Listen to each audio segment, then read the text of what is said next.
To begin, hello. This talk is about the Department of Peace in Cyberspace, a societal application of cybernetics.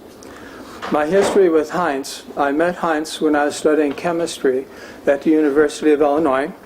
I attended one of his lectures, and he talked about the steersman who could make great changes in the destination with minute changes of the steering mechanism. I was very impressed with that. I attended many more lectures at BCL and was in the Cybernetics of Cybernetics class, a really life-transforming experience. A few of the people here were also in that class. Heinz was interested in both theory and applications. In the time I was at BCL, there were several application projects. One of them was a language translation problem with a European system that people would be surrounded by other people that spoke up to 7 different languages. The solution was to put a terminal, a computer, on every corner so people could go up and talk to the computer, and the computer would talk to the other person, and the 2 people would understand each other. There was another project, the Democracy Project in Chile, in which people would have access, universal access to computers and be able to communicate to each other and have a truly democratic society. Another application was in the Cybernetics class, where a book, Cybernetics of Cybernetics, was created, and also a meta book for that, for the Cybernetics of Cybernetics. I want to thank the ASC for allowing me to speak here, and I want to especially thank Barbara Vogel for her encouragement in her interview of me that appeared in Patterns and on the Department of Peace. Thank you. And some common concepts that I received at BCL were problems, solutions, model, description of the model, self-organization, teleological or goal-directed systems, and second-order cybernetics. I would like to present a practical formulation and a model that opens a doorway to the possibility between the ideal and the realized world by integrating some of the more developed technologies available today into our present time. One is rooted in the most ancient tradition of human development, and the other takes us into the most current creative applications of collective intelligence. This talk is an invitation to all of you, all the cyberneticians, those who understand the power of cybernetic processes, to join the Department of Peace in cyberspace, in a system that's beyond nations and beyond nationalities and applies to all people. Today's topic was to be on the worldwide Department of Peace in cyberspace. But after reading the schedule, and the schedule of the UCS conference, where I encountered words like Bagua, and Tai Chi, and Qigong, and Gaia, and social change, and sustainability coordination, school for designing a society, and in the UCS conference, one of the main words was energy.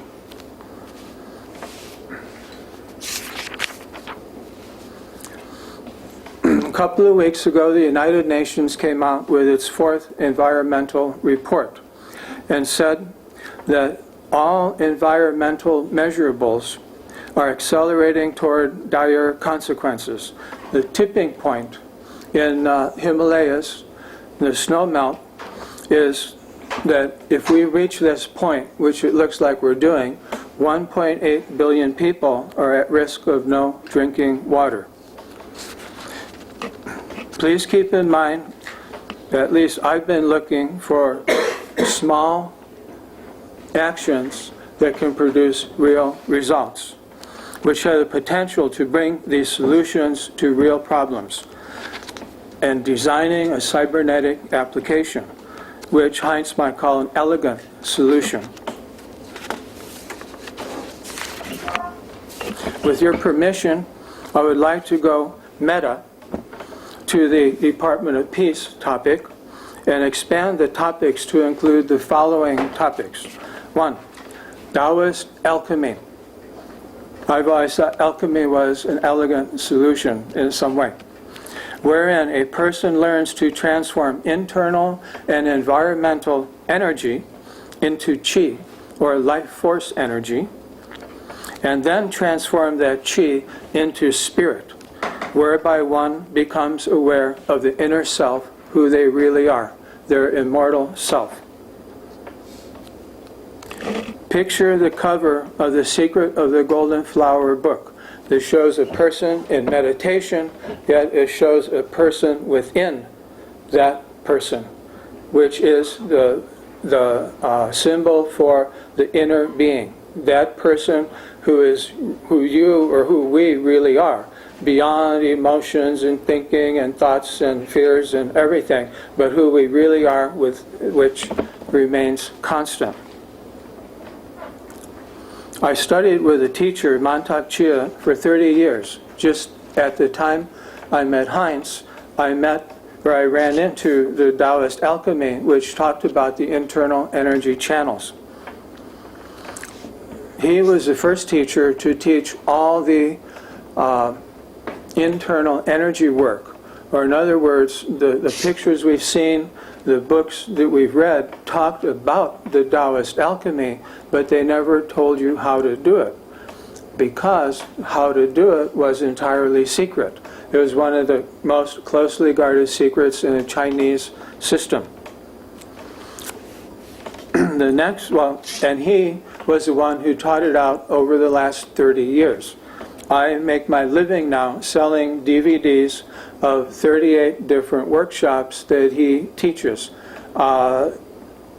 talking about all the aspects of internal alchemy.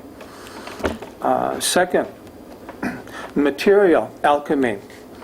The recent appearance of a newly developed compound called chemically bonded phosphate ceramic, or ceramic cement, which appears on track to replace Portland cement, and it has remarkable properties, such that it is a powder, you mix it with water and shape it, and in 15 minutes you get stone, or you get a ceramic cement, which is 2 to 3 times harder than Portland cement, more dense, waterproof, impervious to pH in wide ranges, and we'll come back to this later. The third thing that I would like to add to this topic is a way for society to reinvent itself. The problems of congested urban toxic areas, using the already existing World Wide Web, and already the sub-societies that are forming on the web, let them go into off-the-grid locations and build self-sustaining, sustainable eco-villages and live together in harmony. The model, the world, an ideal application for cybernetics, filled with people in the whole world system, with the internet connecting over 1 billion of us, perhaps a critical mass of people. The goal, world peace.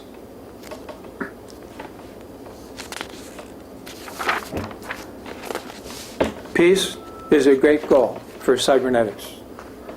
Let's look at self-organization. People, all people, can look and recognize and know the problem that exists now. Forming into groups, they organize, make a call, and order a custom off-the-grid eco-village to be made at their location. I'll get into ceramic cement later, but it's possible now to build an eco-village, the infrastructure, within 30 days, to have a whole system of housing, utility, energy built any place off the grid within 30 days with permaculture all around it. Permaculture is you eat everything that grows is food for you, and each individual in harmony with themselves and with the community they live in, and in harmony with nature. Looking at our coastal areas, at our urban areas, people can just move out a ways and form these communities and let the cities, whatever happens, fine. Now, you build this beautiful infrastructure and you take people and you put them in the eco-village, and what happens? They might trash the eco-village just like they trash the cities. So, problem, how to solve? Well, let's look at the black box. We put a black box between the people and the eco-village, and we said, what's in the black box? Such that when people go into the black box, they go through a process and they get out and they're able to live in harmony. They know sustainability, they appreciate it, and they live happily ever after. So the big question is, what's in the black box? At first somebody said, Kali is in the black box. Take a person in the city, they go out to the black box, they walk inside, the door mysteriously closes behind them, it's all dark. Kali raises up, takes her sword out, slash goes the head, rolls through a little hole no one noticed into the compost, and Kali says, next. That was a little severe. So I went to a fair and I met a Bhagavad teacher of all things. And I said, we had just an instantaneous connection, and I said, look, I got all the ability to build an eco-village, but you take people out here and what happens? They trash it. What can we do? What's in the black box? And he said, you're so lucky to have met me, because I'm a type, he said, I'm a master who has been trained in character development. How to develop character was his response.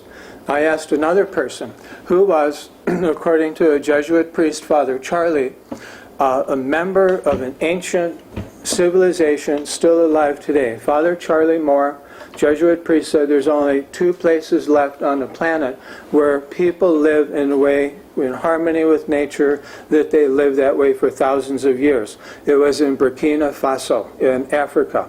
So one day I happened to meet a shaman who came from Burkina Faso. He was the head man, the king of his village in Burkina Faso. He came to Santa Cruz to sell the goods that were produced by his people. We happened to run into him and we said, look, we heard that in your village the way decisions are made is that all the men sit around a table and nobody talks, but everything is done telepathically. They make all the decisions they need to make. And the person said, yes, that's true, that's how we meet. And we also understand there's a grandmother council that really has the final control, and they let the men do what they want to do or not. And he said, yes, that is also true. And I said, we have this black box, and I explained it to him, and we would like to know, in your history and your knowing, what is it that's in this black box? He said, ritual and sacred space. The ritual, when men are 12 years old, they take 33 boys, they put them in the woods, all by themselves for 33 days. At the end of that 33 days, where they learn how to survive and be peaceful inside and be with nature, then they're taken into the council of grandmothers. The grandmothers talk with each young man, and they say, this is what it is to be a man. This is how you treat women. This is how you live in society. And when these boys go through that, they become part of the village. That became part of our black box. We also, how many people here have heard of Carlos Castaneda? Almost everyone. Well, there's a new series of books out now, the Anastasia books. How many have heard of them? They're from thank you, Susan. They're from Russia. The lady Anastasia is equivalent to Don Juan, the Yaqui sorcerer, she is a person who came from living in the taiga forest, the cedar trees in Siberia. And she met a riverboat captain, an entrepreneur, who met her and was totally blown away and ended up interviewing her, and they made 8 books right now. It's way more practical than Carlos Castaneda. It's formed a worldwide, not a worldwide, but a national movement from Russia that people have said there's over 10,000 villages that have already formed in Russia. The village which is created under the auspices of the government, which takes tracts of remote forest in Siberia and assigns hectares or an area to individual families in a big group, and they form a village. And everyone has their own house, they have their own garden, they have their own relationship to the land. And these books are fantastic. If you haven't heard about them, that they're coming. That's all I can say. I think it's a big movement that's beginning to happen. Those are some things that are inside the black box. Now, in Taoist alchemy, which in this model is a way for people to realize and find harmony with themselves, I want to summarize very quickly what that process is. It is a big process. It takes many, many years. The first thing you do may sound funny, but you smile into your inner organs. You smile into your heart, your lungs, your spleen, your kidneys, and your liver. May look funny, but what's actually happening, you're turning your attention inward. In Qigong, the law of Qi is Qi follows mind. Qi follows your attention. All of Qigong is about putting your attention inside, internal. Qi follows your attention, goes inside, and begins the process of recovering all the lost energy from your whole life and building up what's called the subtle energy body. The model in the Taoist alchemy is the model of the human being is not just the physical body, but it's the mind, the body, mind, and the spirit. So when you put your attention inside, you start to bring your energy back to you. Then you open up your internal channels. You put your mind in special acupuncture points. First being your navel. The navel came from when you were born. All your nutrition came into your navel center. And as a result, that's where the point is, it holds most energy. So if you want to start doing Taoist alchemy, what you do, you put your attention in your navel and allow the energy to come into your navel, smiling and projecting happiness inside, remembering happiness, and cultivating a feeling of relaxation and happiness. Then what you do is you open an internal channel that's common in all of acupuncture, which is called the front channel, the functional channel, and the governor channel. One goes down the front and one goes up the back. And once you open this channel, you have a stability, like a gyroscope, in your own personal energy. The next level is to open up the thrusting channel, or the main central channel that goes from your perineum straight up to the crown of your head. Then you have a practice of Tai Chi to learn how to move slowly and gracefully, which also has a tendency to open your joints and relax your whole body and integrate your movement. So when you move like a cat. Whenever you see a cat, you see the whole cat move. Not sort of like we as humans have learned how to isolate our movements and not be integrated. Tai Chi integrates your body. Then you learn a practice called Iron Shirt Qigong, or Iron Shirt, or the standing practice, which you stand still and you let your energy connect with the earth energy and with heaven energy. This further strengthens your subtle energy body.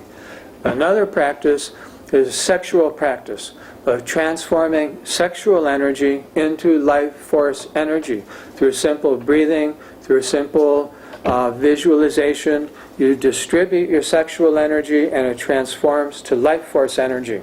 It's too big of a simplification, and I don't have time to get into it, but there's several practices which transform the driving, sometimes too much driving sexual energy into a calm life force energy which centers you and allows you to follow your deeper instinct and not your impulsive instincts. The next level is called the fusion of the 5 elements. Again, the model in traditional Chinese medicine and in Taoism is that your emotions are in your organs. Your positive emotions, which the Taoists call virtue, and the negative emotions, which are called negative energies, are stored inside your organs. So the first level meditation is to take the negative energy out of each organ and transform it into light, and then transform it into qi for more physical power, more physical strength, more healing. The second level is to take and plant good virtue in each of the organs. The heart is love and honor and respect, and the liver is kindness, the kidneys are gentleness, and etc. And the next level is to, the next level is to bring all of your energy that you've been building up, to bring it into the central point behind the navel called the cauldron center. You do a process called internal self-intercourse, which is the Western terms, but you feel the positive and the negative in your body. You feel it build up and build up and build up so much.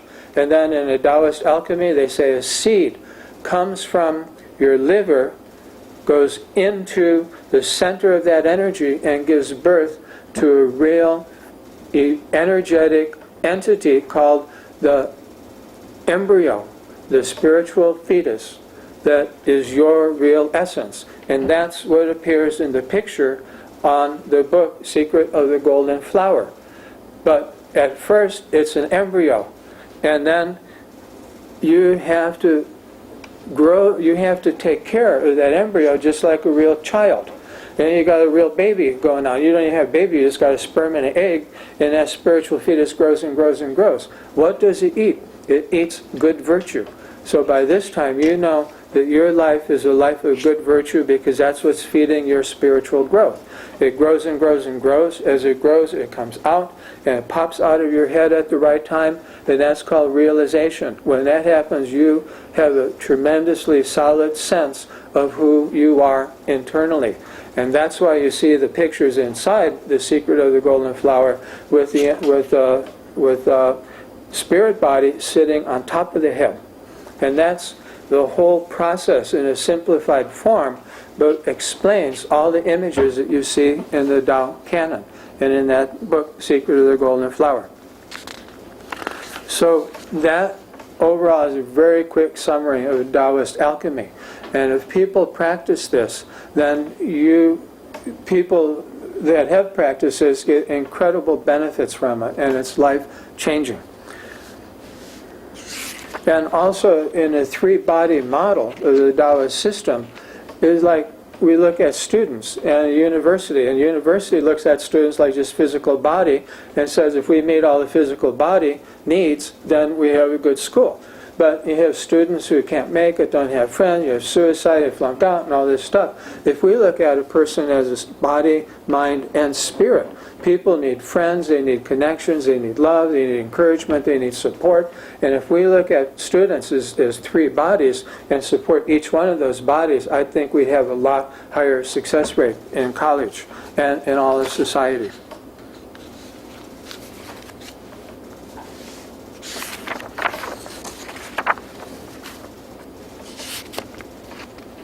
Another model that I saw last night when we walked to the student union.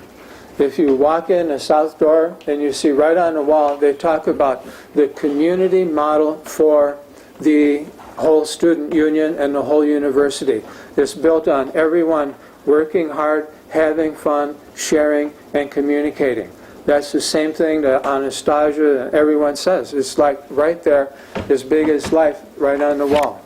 So if we could build these structures, these sort of like soft structures of how people can live in harmony, and if we can build the infrastructure, then we have something that could really work as a way of helping society reform itself.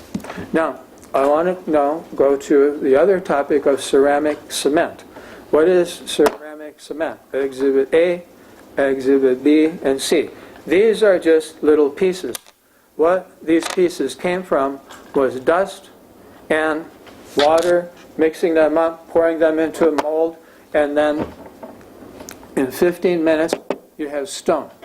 Now, there's not only stone, there's like really hard ceramic. There's almost as hard as a coffee cup mug, because it's actually chemically a ceramic structure. What happens when you mix this dust up, and where did this dust come from? The dust came from National Government Laboratory, Argonne Research Laboratory, just north of here, 2 hours. Why did they develop the chemically bonded phosphate ceramics? In order, they put 15 years of research and all this money and all the laboratory in order to encase nuclear waste. So one person named Arun Wab, who won the Inventor of the Year award for developing ceramic cement, said, who was from India, he said, look, he said, we can do this with nuclear waste, but in my country, the people live in thatched houses. My neighbors lived in thatched houses, and every year the whole monsoons come and blow away the houses. So people have to spend their whole life rebuilding their house, so often all year.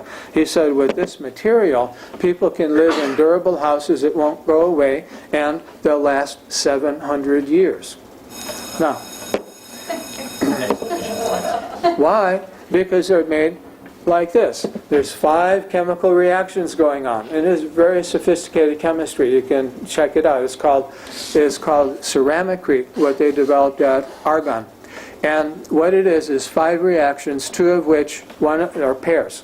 2 pairs, one takes water, one gives water, one takes heat, one gives heat, and one is acid-base reaction. They all have to happen perfectly, and you get an incredibly dense material which forms by the material forming a gel, and then crystals forming within the gel, and the gel turns into glass. Crystals in glass is a chemical definition of ceramic. Okay? Now here's the idea. What I did here was I took a little Tupperware dish, I mixed some of the ceramic cement up, and I poured in about 1/8 of an inch, and 15 minutes hard. Okay? Then that's the bottom layer. Then I put in some baking powder into the material, added water, mixed it up, started to foam, and I poured it in, and it foamed up. Now, the bubbles serve the purpose like multiple layers of glass. It's insulative, but it's still very, very strong. There are bubbles within glass, within another top layer of the ceramic cement, and you have, what I would do for a house is it would be 2-inch thick walls. The first 1/2 inch would be pure ceramic cement, 2-3 times as hard as concrete. The next layer would be 1 inch of either bubbled ceramic material, or we might take advantage of another nanotechnology insulator, which is R40 and 1 inch thick. Then you put another 1/2 inch layer on the top. And what you have is a wall of a house, such that if you made a house, it would be, the walls would be equivalent to 3 inches of concrete, like a sidewalk, and equivalent to R40, which means if it's 20 degrees below zero, you can heat it with a couple of candles. That's kind of a nice house that lasts 700 years, and you don't have to go and work and send your wife and kids to work to pay for some multi-zillion-dollar house. It's designed so that when the wind blows, it's going to blow away and lift off the ground like an airplane. But the scientist, Arun Wab, took matters into his own hands, and he based on a proposition, a new material may be the key to low-cost quality housing. And I know you can't see this, but you can come up later, but he took styrofoam panels and just pinned them together, so it's an 800 square foot house with 3 rooms, and then he took all this massive equipment and sprayed the outside of the walls and sprayed the inside of the walls with a 1/2 inch of this material, and they made an 800 square foot house in 4 hours, which people could move into in the afternoon because it dries, is finished, is done. If you get it dirty, you can spray it down with bleach and clean it out and just start all over again. Right? So it's a really durable house. You can see pictures, it's all made, it's all built. Now, the properties and applications are endless for this material. Any place Portland cement is, this will go. Is it expensive? Yes, for now, but big money has been traded on Wall Street to develop this product, and which is why I can speak confidently about it. The price is going to come way down toward Portland cement, and it's going to happen really, really soon. So the next thing I did was I looked at what's called an icosahedron. Icosahedron is a geometric 3-dimensional design that has all the properties of a Buckminster Fuller dome. It has a tensegrity, it's tough. And when you reduce it to an icosahedron, it means the fewest number of parts, maximum volume, minimum surface area. It looks sort of like a yurt. And having all these good properties, we can make one piece that looks like a kite that's bowed out, so it will make a sphere. When you put 60 of these pieces together, it forms a sphere, and the sphere has the property of 2-inch thick with all this strength, and has 200 square feet of area. And it's made out of one identical piece that you can make a mold, and you can pour in, and you can make 60 pieces if you have 60 molds in 15 minutes each one, or 60 molds 15 minutes over all together, and just put the pieces together. Now, if I was thinking, how can we make 200 houses a day? And then I read on the internet somebody else trying to make 200 houses a day, and I thought I was nuts. And he was nuts too. And the people at Argonne are saying, how can we make 125,000 houses a day? Because it would take 20 years if you made 125,000 houses a day to make 2.1 billion houses. We could probably even do it faster because these materials are magnesium oxide and a phosphate. They're really quite the most common materials in the world. And so there's a lot of people who are thinking out of the box like this. The glass, the material you have on the desk, what is the chemical composition of the material? Could I take questions at the end? Sure. Because I'm trying to hold all this in my head, and if I get distracted, I'd be happy to take it. Anyway, from the dome, I went and did an extensive search on Google. I Googled Hobbit house, and I found just what I want to build. I want to build a house like this.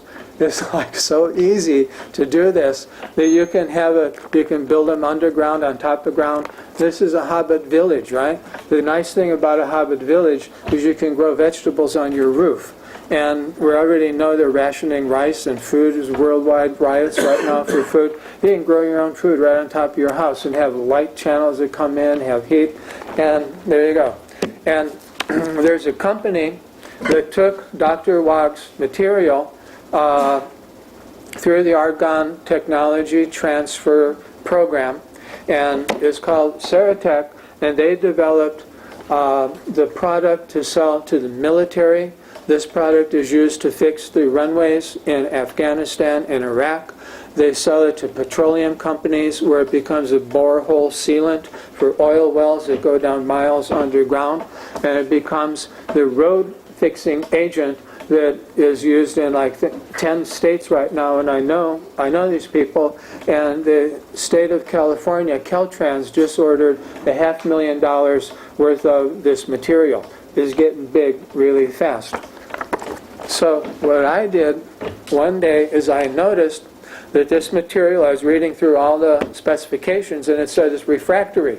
And I said, What's that got to do with light? And I looked up, and refractory has to do with withstanding high heats.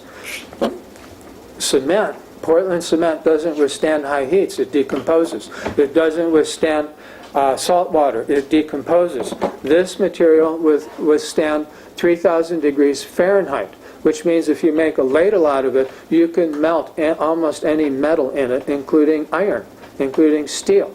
And you can make your own foundry right in your house. So I observed that it's not only refractory, it's also structural. So let's make wood-burning stoves out of it. So I said, okay, here we go. And I built a wood-burning stove. I just made 1/4-inch thick walls. I had a half-inch mesh made out of galvanized wire. And I put in 2 burning chambers because I throw in pellets, right? I never realized what I was doing when I did fire under fire or fire over fire. I never realized what would happen. I just said somehow it'd be good. Well, what happened after I threw in pellets, I had a flame that was 3 feet long, just out of throwing in a few pellets. And I said, this is fun. I really like this. I like fire. And I looked at it, and I said, the lower chamber is burning, but it's not burning that great. But upper chamber is like going wild. Someone told me then about gasification. When you gasify wood, what happens is you get 10 times the amount of heat out of the wood as you would from a fire. So what's happening here is it's gasifying. The lower chamber is heating up the pellets in the upper chamber, heating up and boiling out the gases and the liquids, the saps, and it's expanding, and that's why the flames shoot right out, such as this. And I said, this is really getting fun. This is like wild. And I just threw in a few pellets, you know. It was like, cool. I loved it. Look at this. It looked like you can tell fortunes and see all kind of figures like dragons in the flame, right? So then one day I took a picture and I saw this even crazier top burning and this little lick of flame that's coming out here. And I said, whoa, that looks really hot. There's no smoke and there's hardly any big yellow flames coming out, right? So I said, if I could contain that and somehow control and regulate that flame, what would happen? And I finally, with a couple of stovepipes, I got this kind of flame that's 16 inches long. And it's so hot. It's like, we thought we might burn down the neighborhood. It was really cool. And then I said, we might have something here, and I tried to make a heat exchanger so we could heat wood and make a boiler and heat a house, heat a hot tub, heat a greenhouse, warm a greenhouse, keep it growing all year long, hot tub, hot water in the shower, hot water in the sinks and all that, and it seemed to work fine.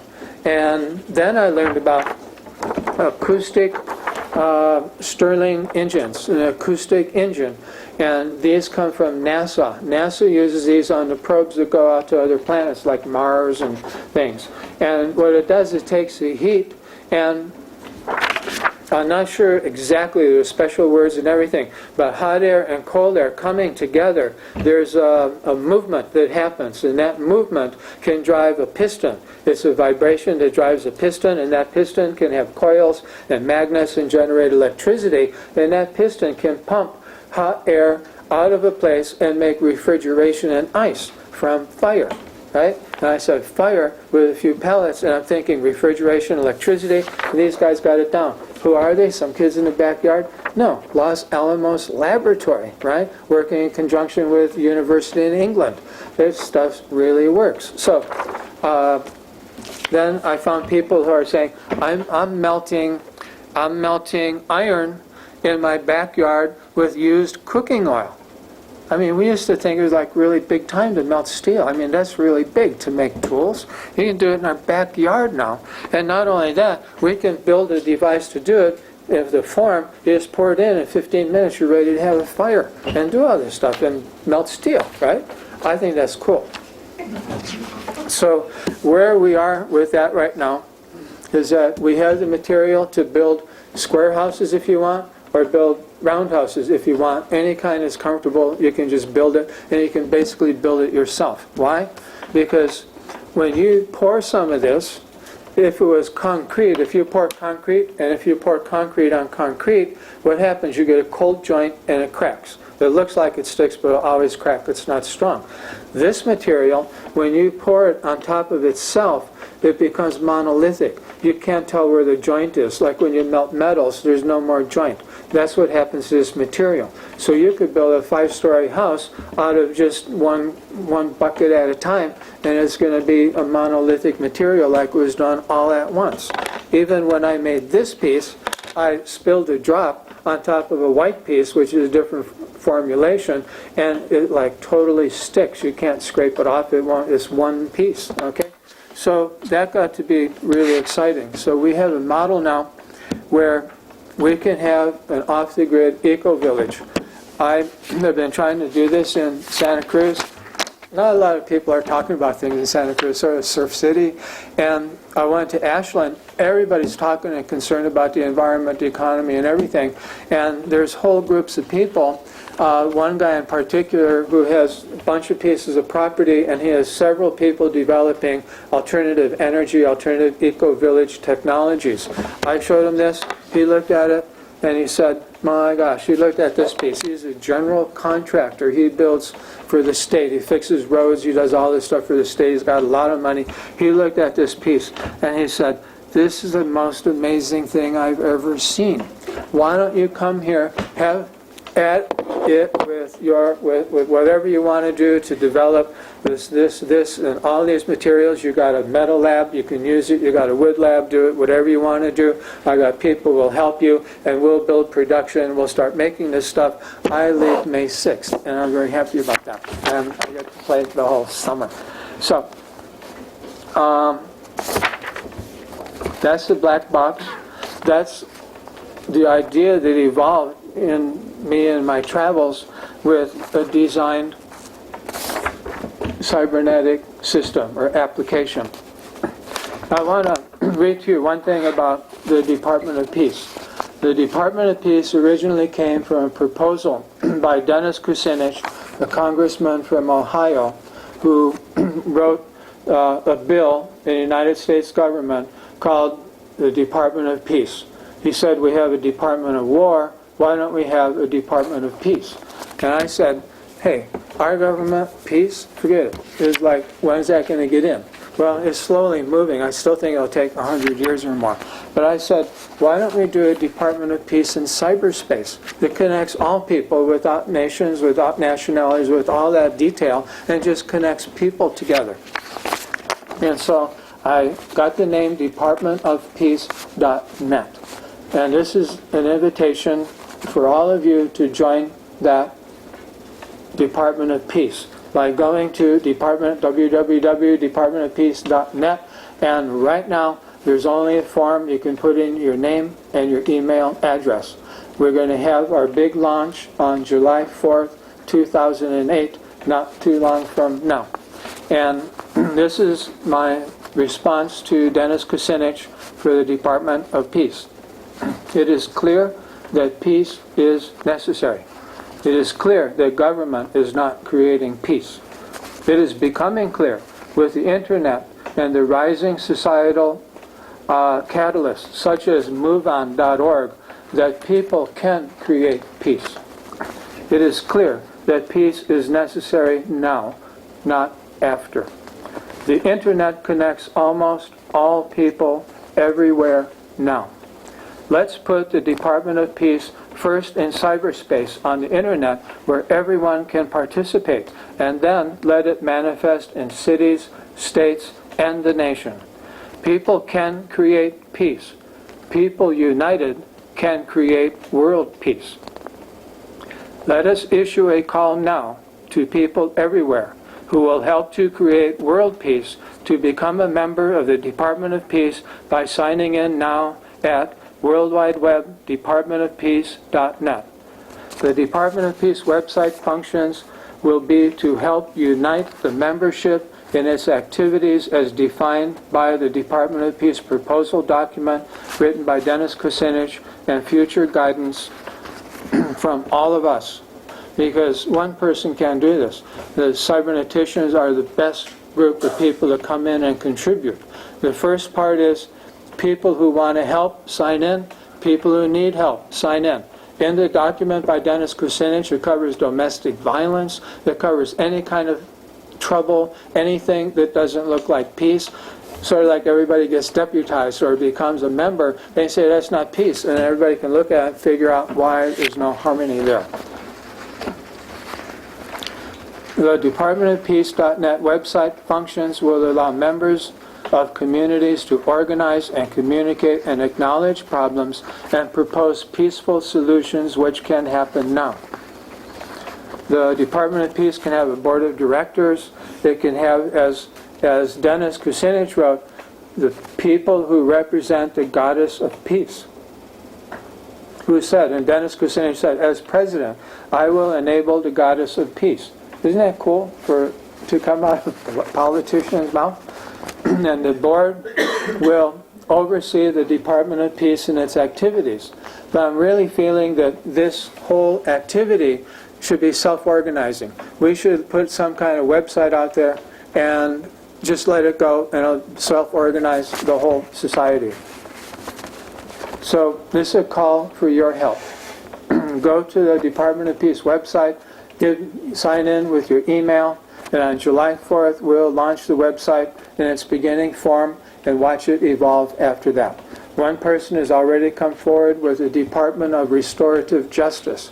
If somebody gets arrested for doing something, a crime against another person, people are brought in, taken out of jail where they got arrested and put in jail. The people are put in contact with who they stole from or who they did a crime against. They work it out. There's a process where if this person who did the crime says, I'm sorry, it is not quite right, the people oversee that that person gets out, he does restitution, and all the criminal record is wiped out. That's it. Thank you very much.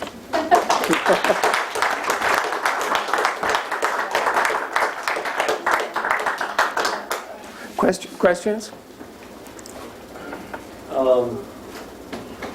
I'm tremendously impressed with what I've heard you say.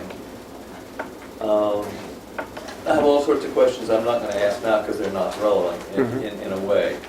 But I am aware that although our language doesn't represent it very well, terms are polar, or a lot of terms are polar. And history is the history of first it's war, and then it's peace, and then it's war, and then it's peace, and so on. What we need to do to abolish war, we also have to abolish peace. We have to design an entirely different game that doesn't use that term fair. And I've spent about 60 years doing that already. I'd love to offer what I've done as resource if you or anyone else wants to make use of it. Very much so. That's just the energy I wanted to elicit, is people coming in and making this a real reality. I would love what you say, abolish peace is necessary too. New paradigm is absolutely right. Without your input, people in the world may never know. I would love to work with you and have your input, definitely. Yeah. I have a question about the ceramic material. Yeah. What if somebody pours it and makes a mistake, or you want to revise your house? How do you change it once it's there? You can break it apart like you break up concrete, but it's more difficult. It is brittle unless you formulate it certain ways. It takes a little more time.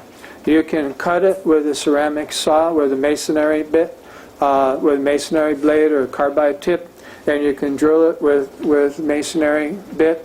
But you're right, you can make big mistakes with powerful material.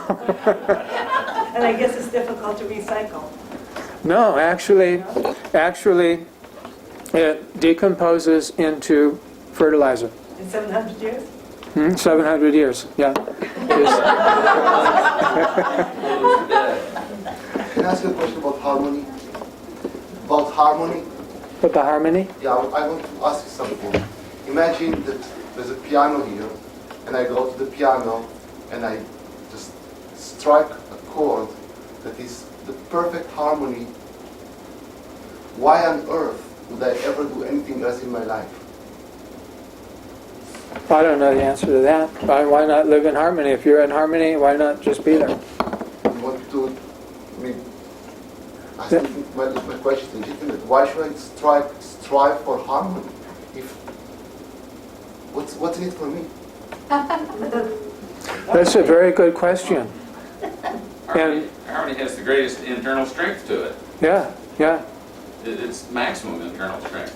That's just promotional talk. Heinz It helps talked, the world out. yeah. Heinz talked about two kinds of knowledge. He talked about cognosco. Forget Hans, I want to play the piano and I'm striking the chord and I want to know what next in my life. Why did you want to strike a harmonious chord? Because I can just strike that harmony and it sounds harmony. Well, we're organic beings. We're most healthy when we're in harmony. That's one reason. Most health, most happiness. I think that what I'm getting at is that's an answer we all have to know inside, in our deepest level of being, that we want to have harmony, and I think that's a decision we need to make based on what we know. Whether we want to live in fear and the negative side of life, or whether we want to live in positive virtue. That's a decision we got to make. Are you criticizing the use of the word? I'm not sure if I'm answering you. I don't feel needed for that. Sounds like. So it is the doesn't care for word. me. Yeah. I'm not sure I understand or that I know how to answer your question. So maybe we could talk later. Yes, sir. My answer is living in harmony does not eliminate conflict. Conflict is a natural part of living in harmony with others. It's part of a cycle. So I don't think you need to worry about being overly harmonious. Thank you. Conflict is part of that cycle. Yeah. Well, yeah, and I'd also like to add that there's probably great room for composed disharmony. When he really, I'm sure he was frustrated frequently, but particularly frustrated with something I was doing. Herbert Broom turned around to his piano and went, "Brrm," and said, "What you have to learn is this too is harmony." Holistically. Susan. I've learned to be wary of ideas which need a critical mass to survive. As your syntax says, now if everybody would do this, or if a lot Yes. of people were to do this, Yeah. and that kind of means that that's a goal, a certain number of people. And I have a feeling, just through having thought that way for such a long time myself, if only everybody would. Yeah. If this could just catch on. If the tipping point were, then sometimes I've noticed that it's better to think of a seductive idea whose default consequence may be that people take it on, rather than that being the guarantee of the success of the project. Yeah, that's a really good point. That I don't know that we'll ever get everyone to go one way. That's sort of like non-realistic in a sense. But this whole thing is not built on everyone going. It's built on groups who take this technology and go and live out using alternative energies. Or what? As a perturbation. Yeah.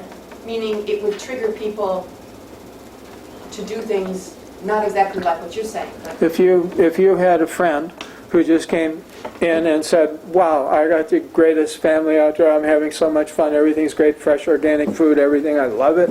And you said you could come and join us, then you might be interested in doing that, especially if you don't have a good situation or a happy situation in an urban toxic environment. And that's how it can spread. I would like to be a psychotherapist at that kind of village. That would be really interesting. with that, does anyone need comment papers? What's happening now? Reorientation, turn on your antennas. There's a 15-minute break that we share with the Understanding Complex Systems Conference. That break includes coffee, boring, it's been here all day, and ice cream. Yay! At 4:30, do not come back here, or feel free. If you want to go to the plenary session, though, please go to 141, which is it's one of the rooms near the coffee and ice cream. That's where the plenary session is, that's where the BCL session is, Pizza will be served for your dinner. You actually get free dinner tonight and Wednesday night. Ooh. Right outside that. And then the movie tonight will be back in this room. So that's the orientation. Also, we just got delivered to us a poster. I will totally tear up his name. Cortado? Is that right? There you go. His poster is posted outside of this door. And as well, we have copies of Steve Sloan's self-description.